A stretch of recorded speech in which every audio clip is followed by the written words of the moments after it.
This is Coda Radio, episode 132 for December 15th, 2014.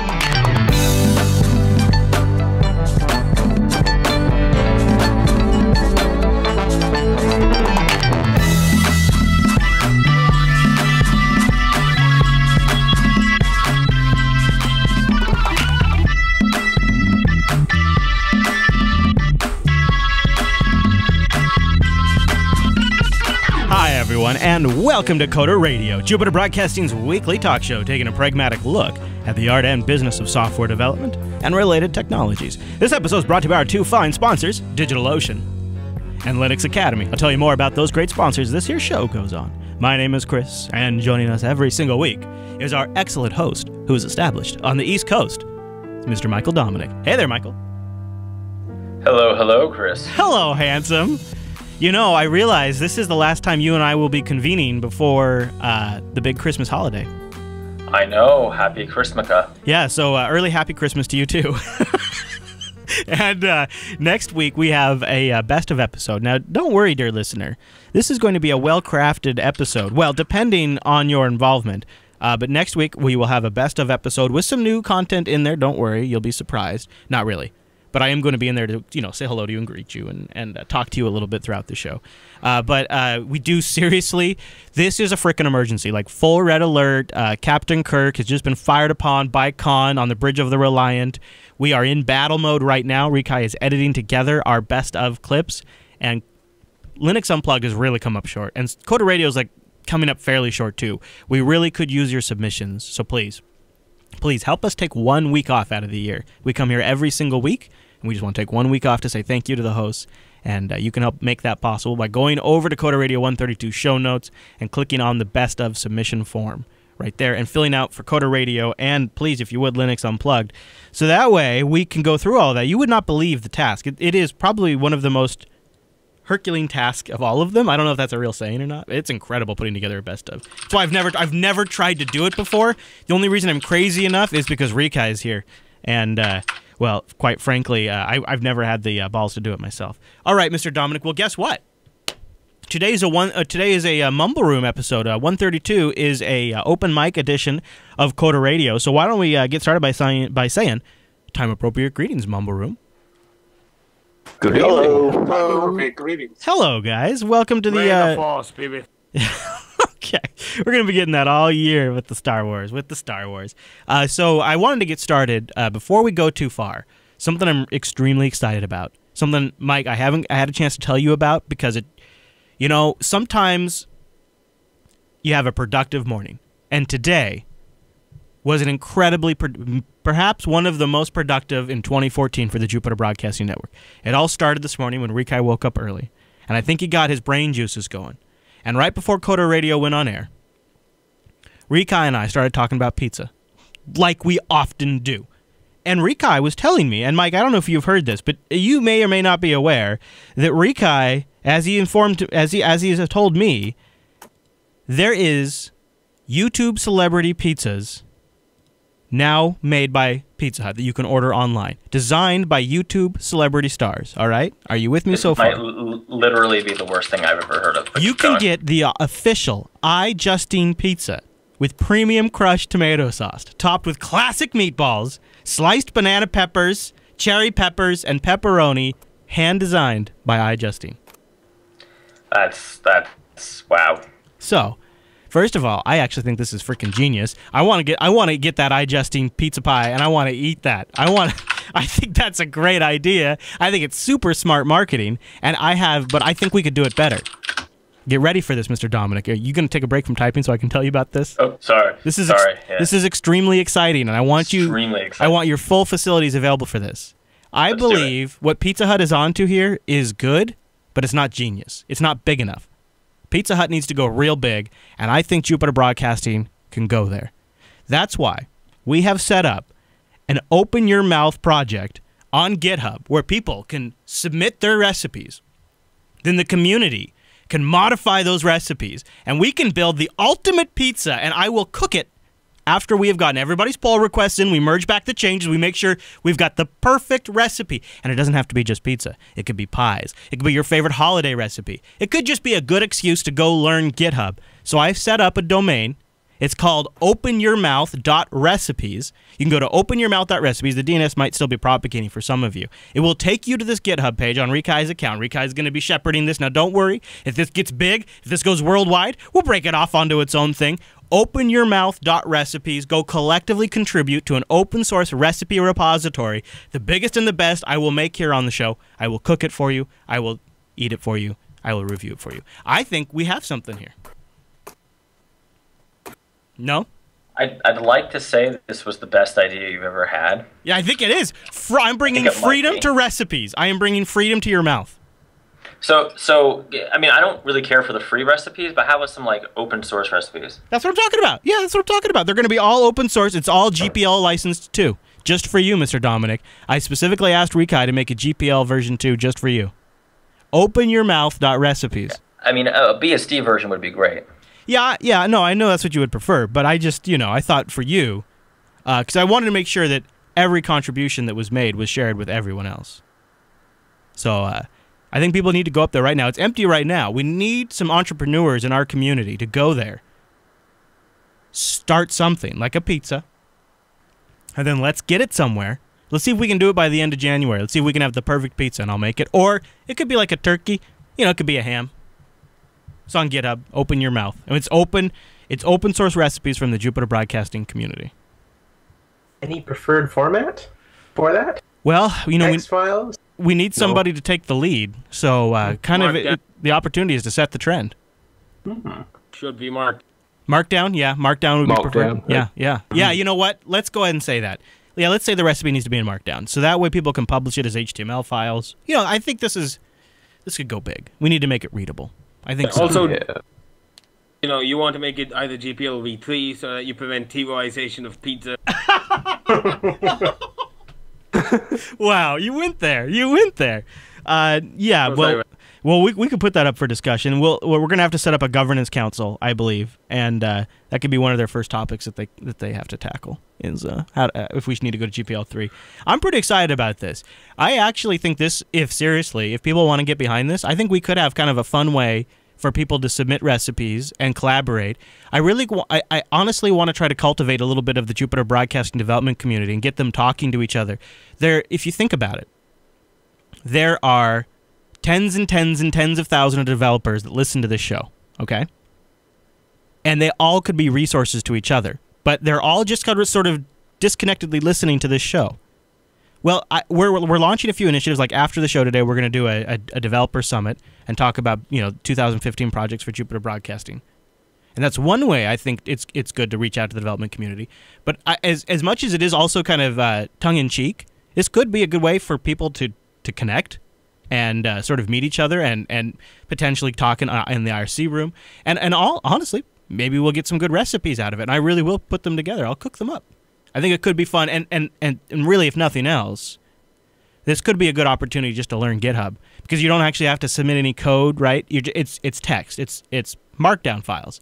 It's just recipes. And so if you've needed a good opportunity to just sort of wrap your brain around Git, maybe this is it.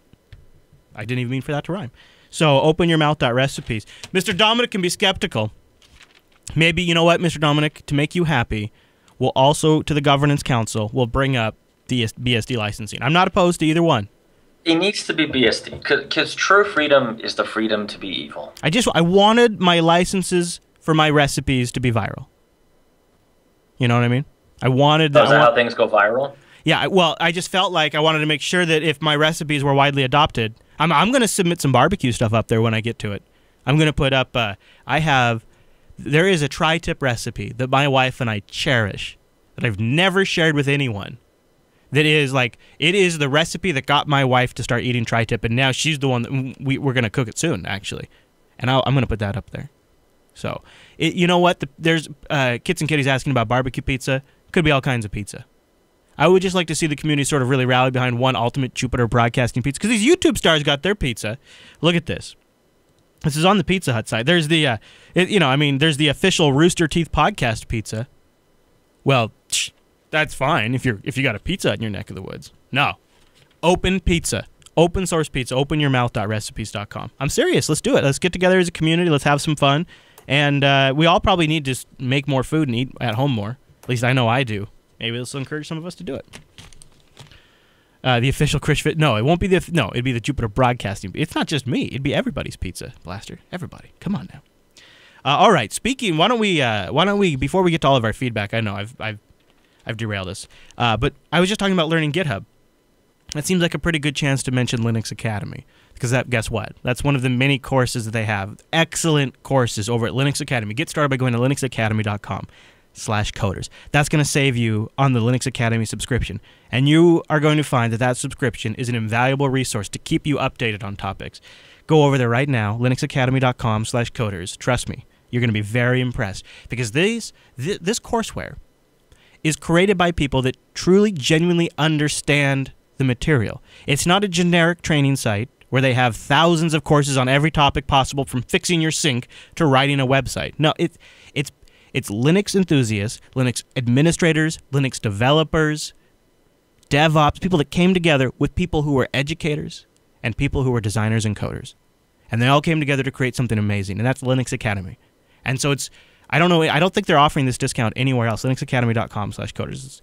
Jupiter Broadcasting, I think, is an exclusive offer of that discount. And I want you to go over there and try it out for a little while. They have step-by-step video courses, downloadable comprehensive study guides.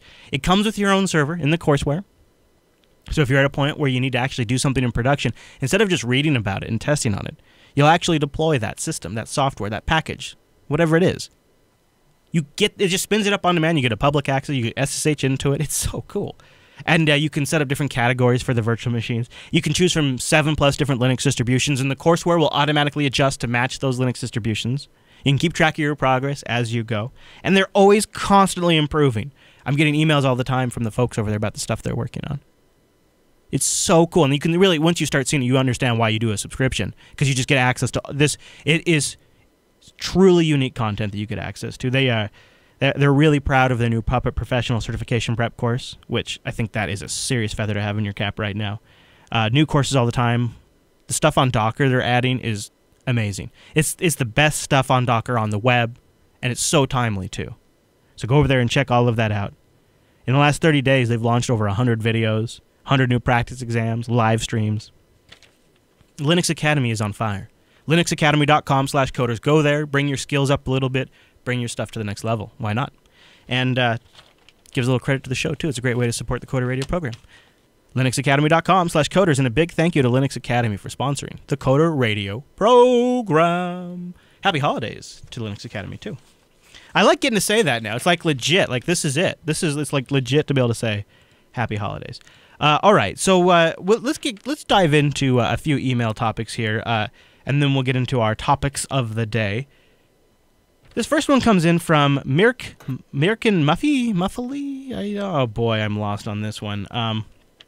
But Mike, you saw this post, and I think you liked it. And I wanted to read it on the show and get your reaction and get the Mumble Room reaction too. So, headline is: now that it's almost 2015 and no longer say 2007.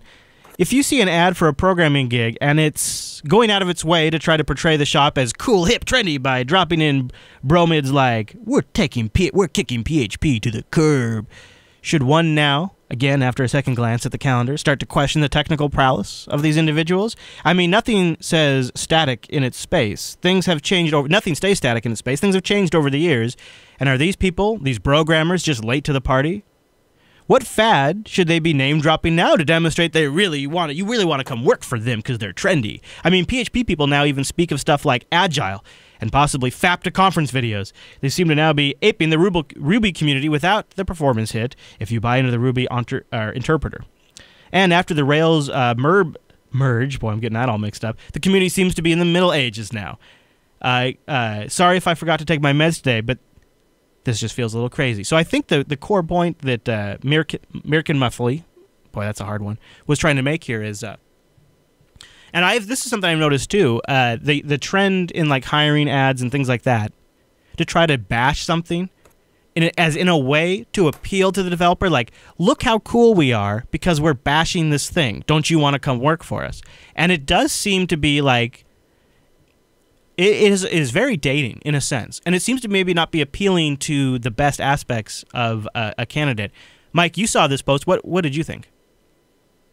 I read the post. I definitely think it's fair. The whole recruiting system is kind of screwed up, right? For instance, there's a company who literally only recruits hipsters and advertises that. But, okay. Did it come across to you, though, as a defense for PHP? It seemed like, honestly, a PHP fan that got a little butthurt about. I know people hate it when I say that, but you know what? It is. It's what it is. They got their feelings hurt when they saw something anti-PHP. Don't you feel like that's a little bit what's going on? So I there? feel like if you don't like the way they advertise the job, don't apply for the job. Well, for sure, yeah. Right. I mean, hands down. Maybe that appeals to somebody, right? Because not every job is going to be right for the same person. Boy, here's the thing, though. That kind of polarization, that feels like the worst thing about the tech community. Like, out of all the things in our lives that we could get all upset about, politics and world events and family issues and sickness and health, why are we getting worked up about PHP versus Ruby? Like, it seems a little, I don't know, like archaic a little bit. So I get the core point there, but I think it's inspired perhaps by somebody being a little offended because they're a PHP fan. Anybody in the mumble room have any thoughts about the marketing at potential recruits using like this sort of over-aggressive, hyper-aggressive language? Yeah, just there's always going to be those people that are looking for a specific type of person, and they're going to want to try and to hook on to maybe the things that they remember, or that people around them seem to go and feel the same way. It's like, oh, we're not doing JSP here, we're doing, you name it, Django and Python. Yeah, right. Have you.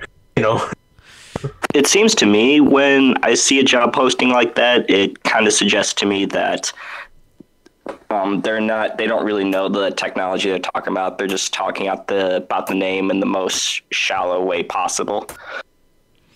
Yeah, it seems like it's sort of, in a sense, trying to get them to attach to this emotional, like, look at us, we get you, we're with you on this, we're fighting the good fight too, come here and spread the great Ruby. Like, is that, it's playing to that too, right? I think it might be. So I get the core point. Well, this is an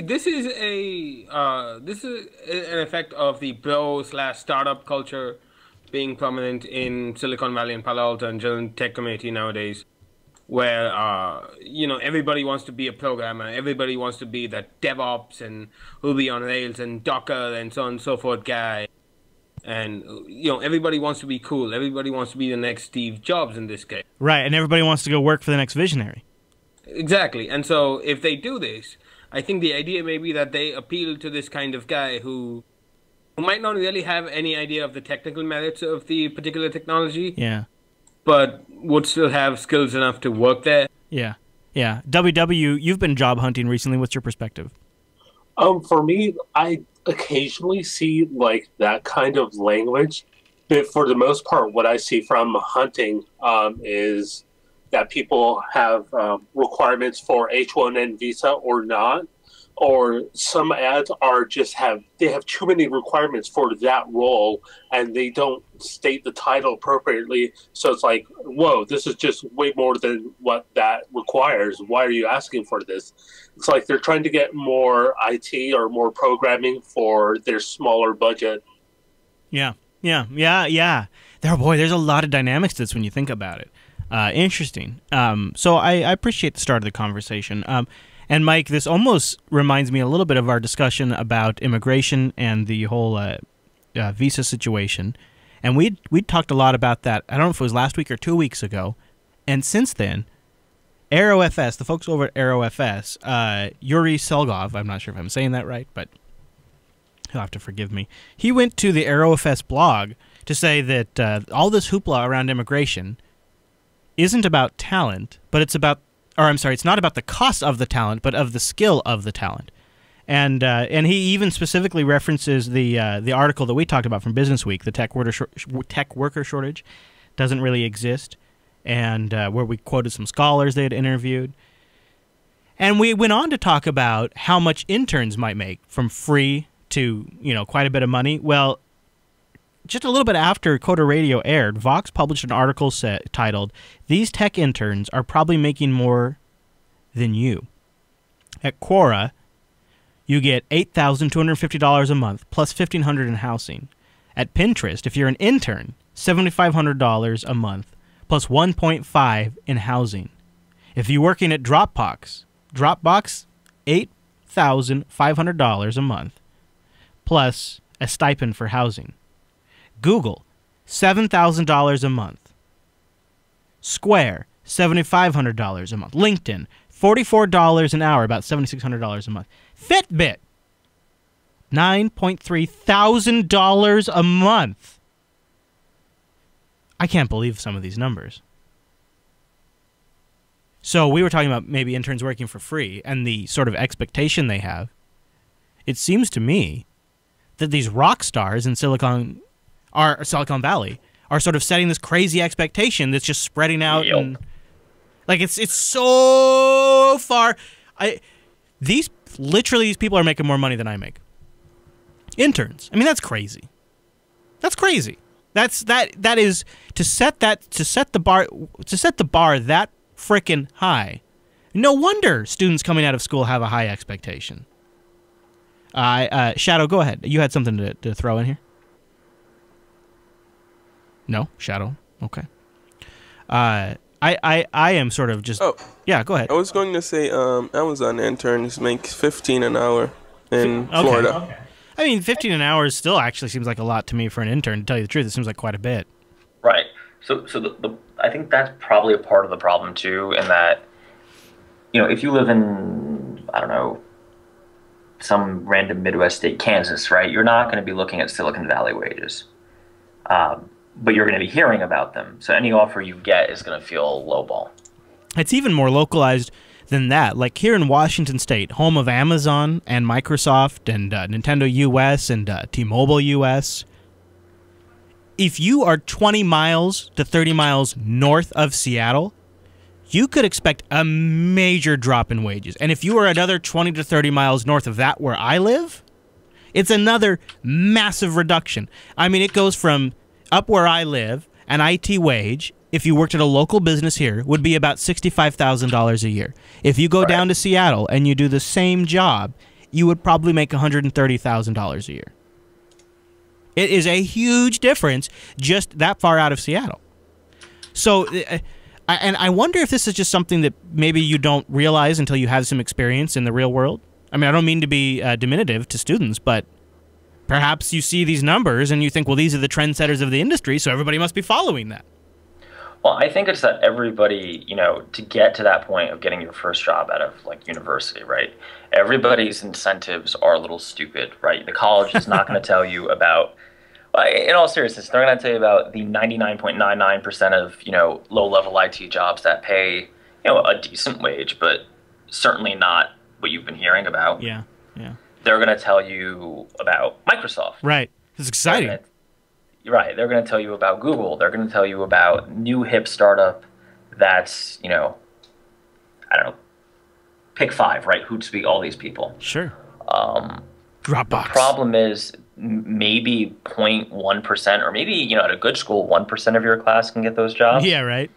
And everybody else is kind of fighting for the, Java programmer at the insurance company. And before we move off of expectations, Kitson, I wanted to give you a chance to get in here. What were your thoughts on expectations not being a new thing necessarily? So in both IT and development, historically, expectations of employers have been unrealistic.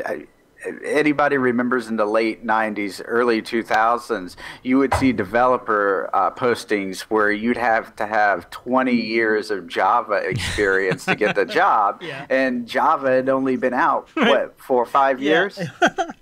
I've seen the same thing when early on, back in the early 2000s, getting Linux jobs. Same kind of like they would have a requirement for Linux experience for longer than Linux had been around. It's the same kind of ridiculous stuff. Okay, just before we totally move away from the AeroFS post here, Mike, he also talked about a couple of things that we didn't really bring up, and the cost of I think maybe our primary argument was a lot of times large corporations want to have outside the country work, mainly because they can pay them less and they have the right. But I think there's leverage. Also, yeah, there's a little bit of an unfair thing saying, oh well, he still paid him around the same salary.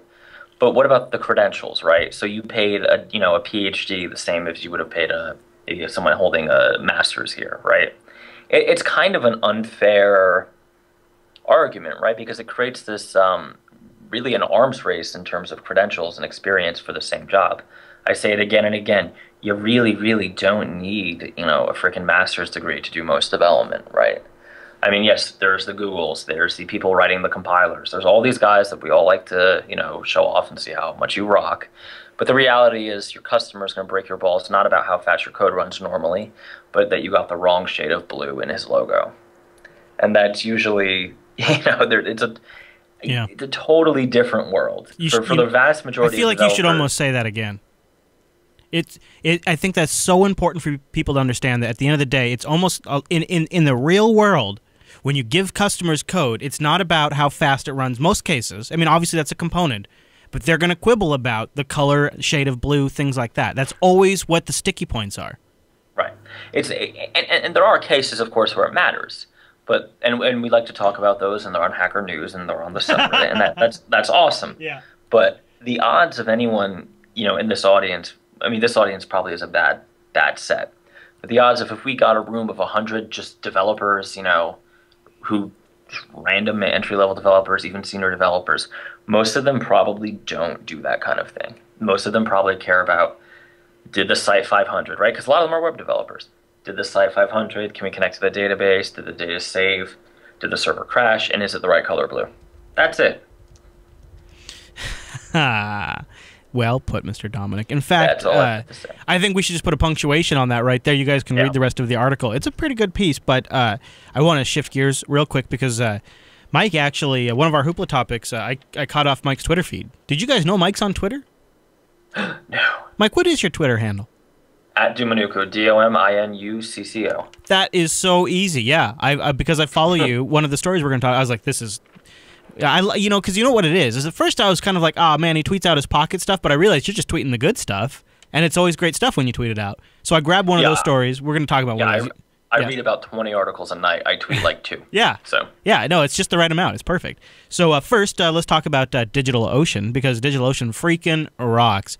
We just got a comment in from the show that I'm going back and forth with them on a couple of things, but the stuff that they're building on DigitalOcean is amazing. Now, I was pretty proud of my infrastructure because, so for the Jupiter Broadcasting Network, we've got a lot of people that need to work with different assets. And we're working more and more with developers. We want to give them access to like the SVGs of our files and of our logos and things like that. And the perfect resource to go to set up a system like this, it was a no-brainer. A DigitalOcean droplet running OwnCloud. And because DigitalOcean makes so easy to get going with OwnCloud, it was like just click, and I was done. Ready with an Ubuntu instance running OwnCloud immediately. There's so many things you can use DigitalOcean for. You can build your own from scratch backend infrastructure, or you can do a one-click deployment of GitLab. I mean, it's so awesome, the flexibility and range you get. And it truly is a simple cloud hosting provider. So go over to DigitalOcean right now, check them out, and use the promo code CODERDECEMBER. One word. It's a holiday miracle. CODERDECEMBER when you check out, or just apply it to your account, and you'll get a $10 credit. You'll see that DigitalOcean is dedicated to offering the most intuitive and easy way to spin up a cloud server. You'll be really impressed with how straightforward and amazing it works. Users can usually get started in less than 55 seconds. In fact, some folks in our community have gotten started even faster than that. I get tweeted, and honestly, I love it. Take a screenshot, tweet me with your spin-up time for a DigitalOcean droplet. And maybe, consider when you do it and what data center you're doing it, because they've got lots to choose from. So include that information so I can let people know. But most folks get started in less than 55 seconds. And pricing plans start at only $5 per month. That'll get you 512 megabytes of RAM, a 20 gigabyte SSD, 1 CPU, and a terabyte of transfer. A terabyte of transfer for $5 a month. That's amazing. They have DigitalOcean has data center locations in New York. They've got one or several in New York actually. It's like they have, the way it works out when you log into the UI is you'll click on the New York region, and then underneath the New York region logo, they'll bust out all the different data centers in that area you can choose from. It's such a cool UI. Plus they have data centers in San Francisco, Singapore, Amsterdam, and London. You can do private networking in many of them, which is a really cool feature. but it's really about their interface. It's super simple, very intuitive, and you can replicate the functionality on a larger scale with their straightforward API. There's already great apps taking advantage of that API, so you don't have to do anything if you don't want to. But it really would be a great opportunity to snap it into kind of management infrastructure you might have, any automated scripting. Really, if you just sat down and thought about it, you could make it so that your systems would scale up to DigitalOcean based on demand. And DigitalOcean even offers hourly pricing, which is perfect for that kind of thing. Why not? Like if you just have a period of time where you need to just be super responsive, you could build out a quick CDN on DigitalOcean, run the hourly pricing, have the most amazing performance of your website for hours, days, months, and when you use our promo code, CODERDECEMBER, you get the $10 credit. So you could really push that quite a ways, and it might not cost you anything. And the other thing that's great about DigitalOcean, so the interface gets you going fast, but now they're working on these incredible tutorials, and it's not just like, these are like the best of the best. Like when you do Google searches, like some of the best stuff out there is a DigitalOcean tutorials. In fact, if you go to their community section, you can check some of them out. But if you have an expertise in an area and you want to make a little extra holiday cash, DigitalOcean's paying up to $200 if you write a tutorial for them, and their editors will work with you, so it's not all on you. I like this. Like, if you have like just an itch you want to scratch, go check out some of their tutorials. There's some great ideas over there. How to set up and configure an open VPN server on CentOS. How to set up a Froxlore server. How about a Java server, a Minecraft server, OwnCloud one-click installation, Node.js application production for Ubuntu 14.04. Just right there. Get you going right away. DigitalOcean.com. Use the promo code CODERDECEMBER when you check out. And a huge thank you to DigitalOcean for supporting the Coder Radio program. And thanks to all of you guys out there for taking advantage of our sponsors. Okay, Mike, so you tweeted that Microsoft has acquired HockeyApp, which, if I am understanding correctly, HockeyApp is sort of like a background analytics and crash collecting app, right, that sort of sends off reports to developers? So it's a little more than that, right? It's for a number of platforms. Can you hear me now? Yeah, no, I see. Lay it on me. Oh. It's distribution, kind of like TestFlight for iOS, Android, Mac, and I think all of the Microsoft platforms. Right, but HockeyApp, okay, yeah, so it works for all of them. Right, yeah, okay. Right. And that's the big advantage, right? That's why we at Fingertip use Hockey. Oh, you do? Right, we've been using it for a while now, only because, yeah, TestFlight is, the Apple-supported one, but the problem is, if you're doing a project with an iOS and an Android build, let me tell you, getting people signed up on these services is a nightmare. It's an absolute disaster. It's just something that requires a lot of hand-holding for a lot of people. So we found that if we just got Hockey, which was one service for both platforms, and Mac, if it ever mattered. Oh, really? It does Mac desktop analytics? It does Mac and Windows RT and Windows Phone, I believe. I'm not sure about the RT, but I know Phone. So this is like, I mean, just because I'm a total noob when it comes to this end of it, this is like essentially Google Analytics at the app level? So it's a little more than that, right? So Google Analytics is just usage. Hockey, we could do usage, but more importantly for what we do, we can actually get like crash analytics, usage analytics during the development phase. That's very nice. But you could in theory leave it in there after development too, right? When it's shipped. Like the license doesn't preclude that. You could actually continue. The license doesn't preclude that, but there's some things you can't leave in depending on how aggressive you are. Well, I guess you could, but I think there's a lot of weird stuff about phoning home on the App Store, right? So you can. Yeah. Okay. So you're saying some app stores might prohibit it. Maybe. We've never come into a case where it's been a problem. Okay. But theoretically, I guess it could be. All right. I think as long as you don't pull the UUID of the device, you're okay. So I want to ask the Mumble Room what they think about Microsoft jumping into a analytics app that works across all platforms. But I'll start. So I'll give you guys a chance to think about it and tag me in the IRC if you have thoughts on why Microsoft is doing this. So Microsoft announced that it is acquiring HockeyApp, the crash analytics service for mobile apps. Now, here's what I find interesting. Microsoft, at the same time, is kind of working on their own kind of competitive thing. So HockeyApp provides a variety of tools for helping developers to distribute and test mobile apps, including crash reporting, beta software distribution, feedback, and cross-platform support for iOS, Android, and Windows Phone. In the coming months, Microsoft will announce a new iOS and Android SDK for its Applications Insights software to take advantage of the new tools. HockeyApp, for its part, says that nothing will change for its users at the moment. their apps will continue to work the same. So Microsoft has this thing called Applications Insights, and they've just acquired HockeyApp. So I guess I start to suspect, I'm looking at these two things and I'm thinking, Microsoft's got Azure.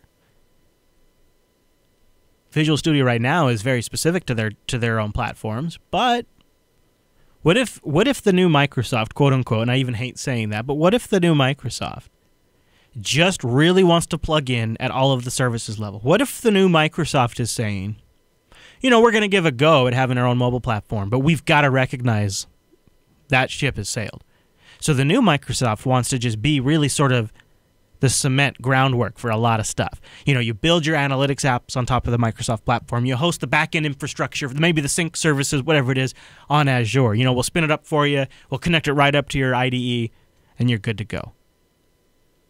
So I think this is I believe, I could be wrong, but I think this is a sign of Microsoft saying our role is going to be sort of enabling the developers to make apps across all of the platforms, not just Windows. What do you think, Mike? Yes, this is what I've been thinking. Right, Microsoft wants to be Delphi but successful.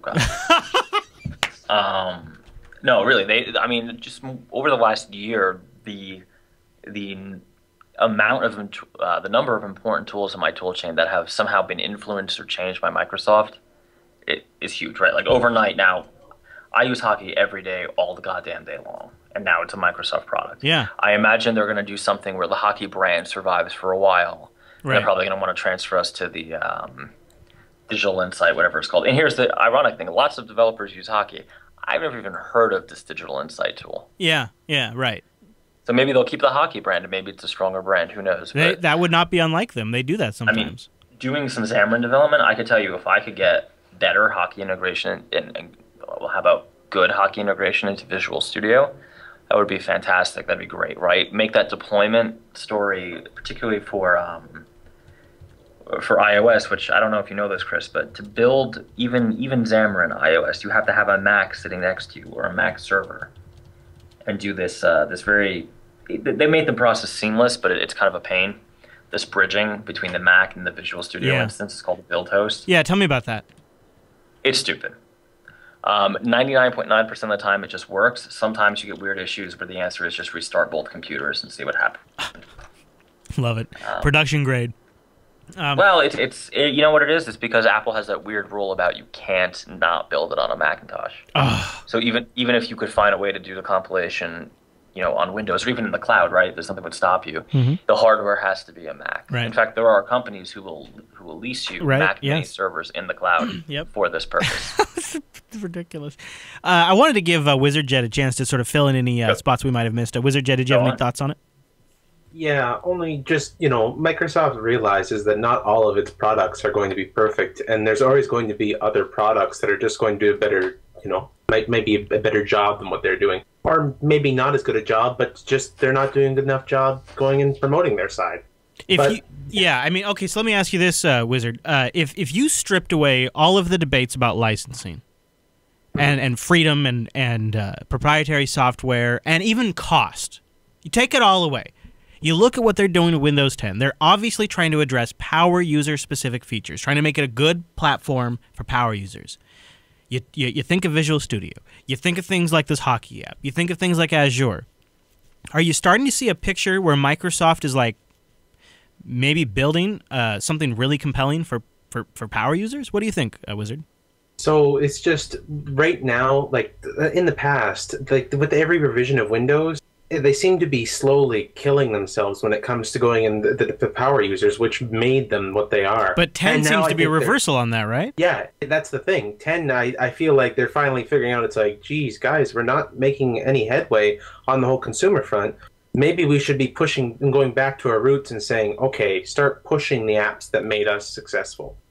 All right, Kits and Kitty, do you think this is Microsoft's only chance to make it last over the long haul? Like this is a longevity move? What are your thoughts there? Yeah, that's what I was actually thinking, because if you look at Windows 8, it's a pretty big train wreck.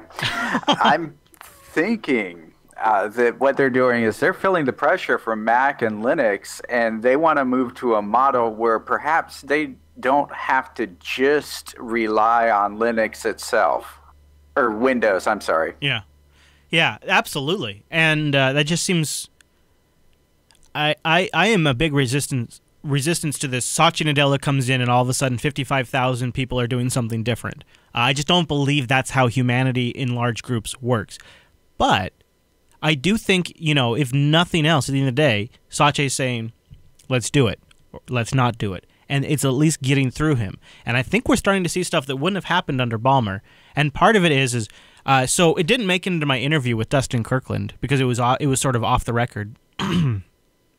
But I talked to Dustin Kirkland on Sunday's Linux Action Show. He's the guy that heads up the cloud efforts over at Canonical. And he was talking about their new Ubuntu Snappy Core, which sort of is kind of like a CoreOS competitor. Transactional updates to the file system. Everything runs in a container. And when we got off air, I said, Dustin, I couldn't help but notice that when Ubuntu Snappy Core was announced, the biggest pull quote on your front page was from Microsoft. And it starts... the first words of the paragraph from the quote from the biggest company on the Ubuntu Snappy Core page. It's Microsoft loves Linux. And I said, Dustin, how the hell did you get a pull quote from Microsoft that starts with Microsoft loves Linux? I mean, this is a totally different Microsoft. And he said that during the development of Ubuntu Snappy Core, they talked to a lot of partners. And he said, in fact, there's going to be some interesting stuff with DigitalOcean in 2015. But they talked with a lot of people who run Ubuntu in a cloud, quote-unquote, instance, like Amazon and all of them, Rackspace. And he said Microsoft was so all in on the support. Like, they were encouraging us, they gave us some feedback, and then, like, they launched as the premier launch provider for Ubuntu Snappy Core on Microsoft Azure. So I'm pretty skeptical, but it does seem like a different Microsoft. Well, this is the Microsoft that accepts Bitcoin. Yeah, yeah, that's right. Now, see, I think, if I may, what has happened is that for the past 10, 15 years, Windows has kind of been cannibalizing Microsoft. What Steve Ballmer did was he directed all attention towards Windows, and he maintained that Windows was the main business, the primary goal of Microsoft, the primary objective of Microsoft, and so that's why you didn't have Office on Android, and that's why you had a lot of very interesting projects, very good projects in Microsoft get sort of cut down, get compromised because they weren't Windows specific, and Windows failed, kind of. And so, I don't know if I'd say failed, but it just became less relevant. Precisely. But for a product this size to be replaced by Android and iOS and something completely different, and for it to not be able to adapt to this new environment, that is a failure, because the bigger they are, the harder they fall, I guess. Yeah, I mean, it's funny, right? Because a failure for Microsoft might be they retain 70, maybe let's be mean. Let's say Microsoft retains half of the market in terms of overall computer usage. I mean, computing device usage, right? Because has that already happened? I don't know. Has Android is the sheer number of Android? I actually guess that already has happened. The sheer number of Android devices has surpassed the sheer number of Windows devices. But in terms of actual productive computing, and this, I know that's a bullshit term, but seriously, in terms of people getting actual work done on real computers that maybe add to the economy in some way besides buying I gotta believe Windows still will own at least half that market for the next decade, right? So it's not. I mean, if that's your version of failure, I'd take that. I mean, holy crap, I'd take that. But for Microsoft, it's it's a company that's not built around 50%. It's a company built around 90% plus, and so for them, it is a problem. But what they appear to be doing is very intelligently so. Recognizing that fact in a very humble and reasonable way, in such that they continue to improve that, make it more friendly to power users, integrate it with their services. In fact, some could even say that they have hobbled OneDrive in an attempt to make OneDrive on Windows has been hobbled in an attempt to make OneDrive more equal across other platforms. Like, that's a different Microsoft today. And I think that's what's interesting. That's what I think this is, as we sit here at the end of 2014, this has been a major change. This has been one of the biggest changes for a company that I've ever seen. So I think it's pretty neat. Of course. See, even on the desktop side, Microsoft is sort of losing ground. For example, the guy, Kushal Das, who was at the Fedora Summit on Sunday in Last, he's from my city, apparently. Oh, cool. Yes, which I just discovered. And you have that must have been fun seeing that. Yes, it was quite interesting, to say the least. See, that's right. And you have a lot of institutions switching to open source, switching to LibreOffice and OpenOffice and everything. And Ubuntu is incredibly popular. Yeah. In fact, my sister works at this media outlet, and they issue Ubuntu laptops with GNOME. Oh, really? Yes, they do. I want to talk to Mike about his switching to Ubuntu last week. But first, I want to give WW the last thoughts on this topic. WW, you had a note on Microsoft addressing the needs of power users? I don't really think they are. I mean, I remember using the power tweak tools from the Windows XP days. Oh, I remember Plus for my Windows 98 installation. Come on. Oh yeah, but you know what's hilarious is like one of the biggest things I want integrated multiple tabs in Windows Explorer so I can work my files. And you know what? I have to use an extension from a person in Japan I know. to do that. And how are they adding power user features? I'd really, really want Satya to come to me and ask me what you want, or tell me how they're going to integrate really advanced stuff. Because the only thing I see is Windows 10 being relegated to gaming for me. Wow. All right. Well, with that note, Mike, I had a question for you. This is the last topic I had for the week, but a little birdie on Twitter told me that you've been rocking a Linux setup, and I'm sorry, Mike. I thought for some reason you were on a MacBook using OS 10, but apparently you've been using Ubuntu with GNOME. What's this all about? What's going on over there? So I'm currently on a MacBook. The desktop next to it is running Ubuntu and Windows. Now, so I don't know what to say, Chris. I gave in. So you did Ubuntu what? Do you remember which version you installed on that? Yeah, it's 14.1. I played with GNOME. Okay. I actually ended up going back to Unity. Oh. Even though Unity I don't love.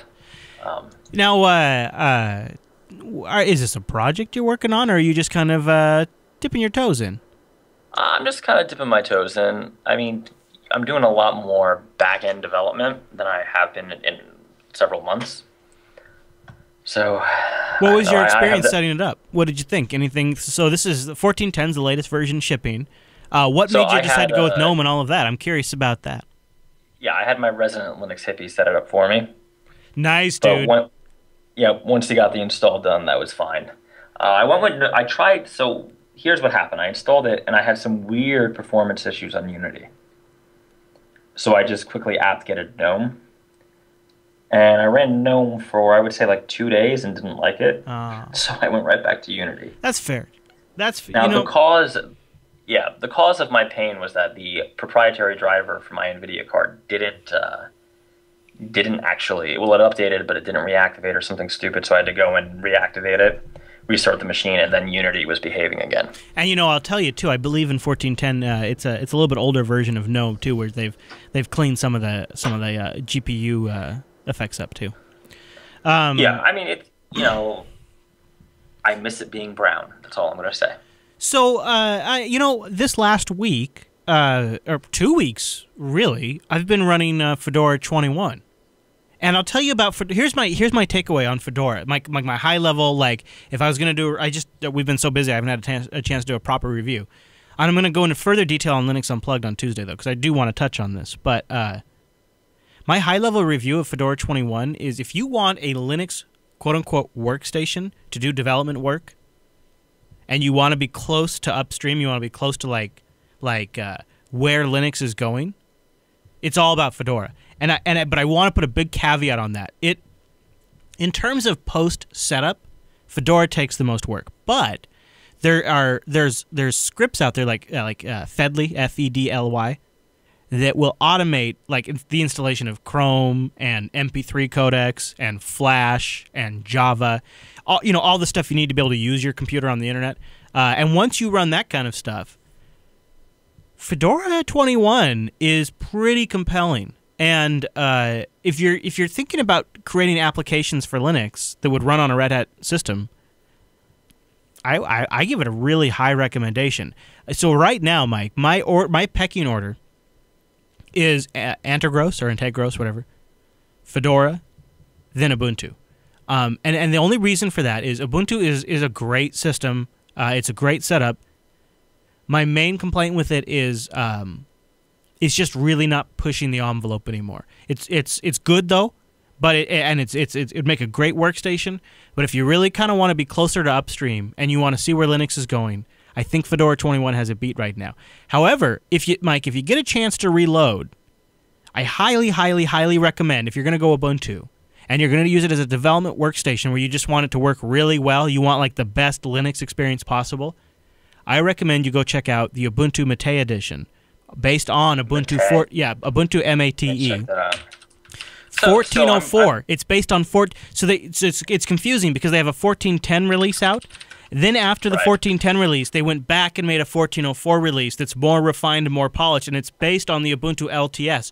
So you get 5 years of updates, but they've put more polish on it. It's a really, really nice system. It's made. This looks like this. It's old like GNOME 2. Yeah, it's old GNOME 2. And I mean, so that's the downside. But if you can tweak it a little bit, it's extremely productive. It's like the most productive Linux. So a couple of things I did notice off the bat, right? It's been a little while since I used Linux. Ubuntu store still sucks. Yeah, bad, right?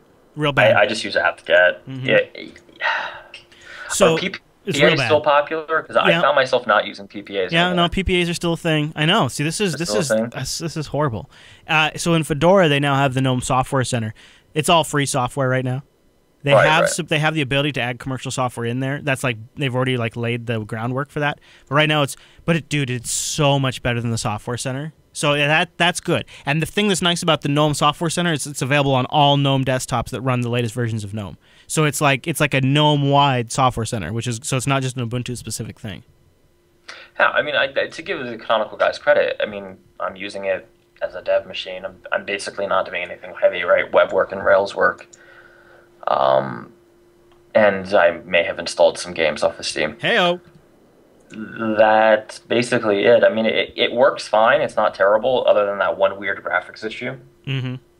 The reason I bring up Ubuntu Mate is I worked with a really great PHP developer, as a matter of fact, but he really was really great, and he specifically wanted just like a static work environment that was very, very high quality but would not change, and he wanted it to be Linux.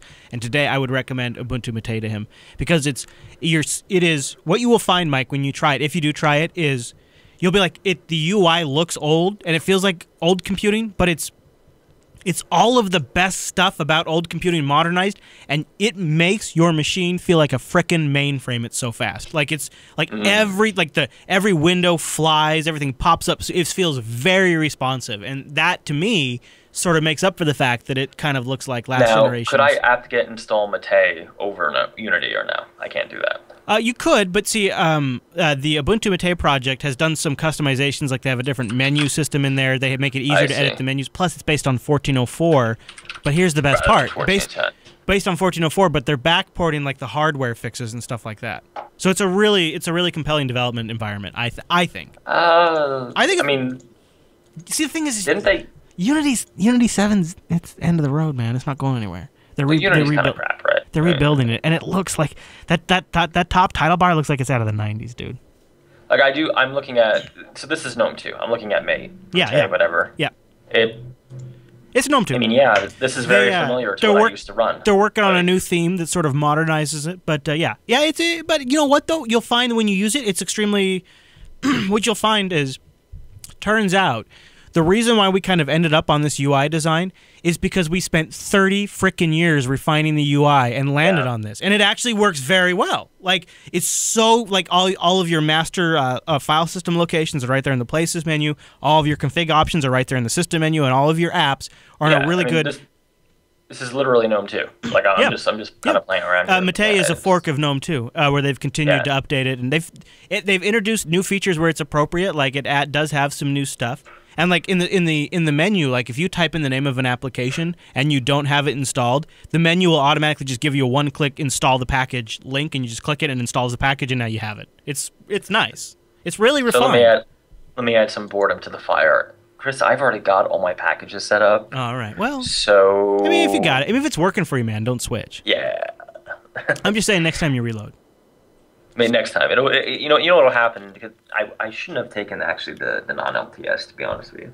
Because what'll happen is the upgrade will come and it'll break something, and I'll just repave it because I'm lazy. Yeah, when that comes, you might consider because this 1404 based one's got 5 years, right?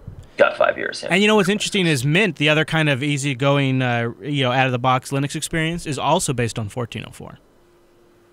Mint 17.1 is based on 1404. I did look at Mint. I used to run the Debian edition for a while there, but I always end up coming back to Ubuntu.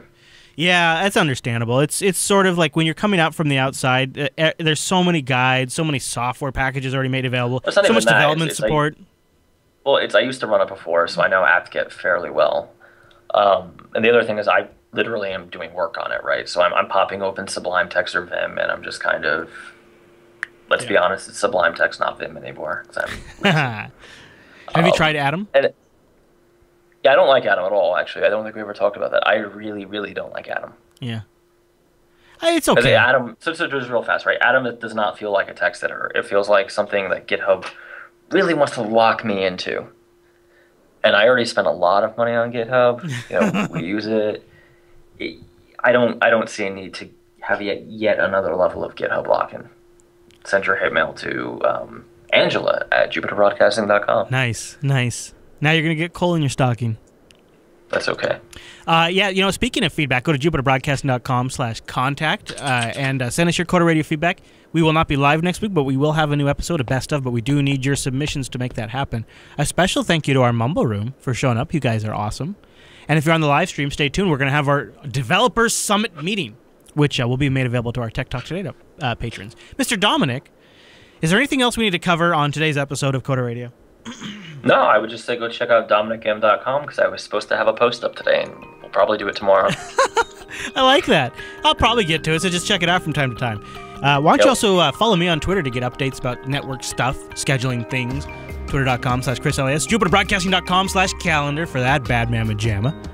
And also, while you're at it, codaradio.reddit.com. Help make this show even better. If there's something you didn't hear us talk about, why didn't they talk about this? Well, go submit to the Coda Radio subreddit. And Coda Radio, jupiterbroadcasting.com. All right, Mr. Dominic, you have yourself a great week, sir. And everybody out there, thank you so much for tuning this week's episode of Coda Radio. We'll see you right back here next week. Actually, in 2 weeks. Best of next week. Happy holidays, everybody. See you soon.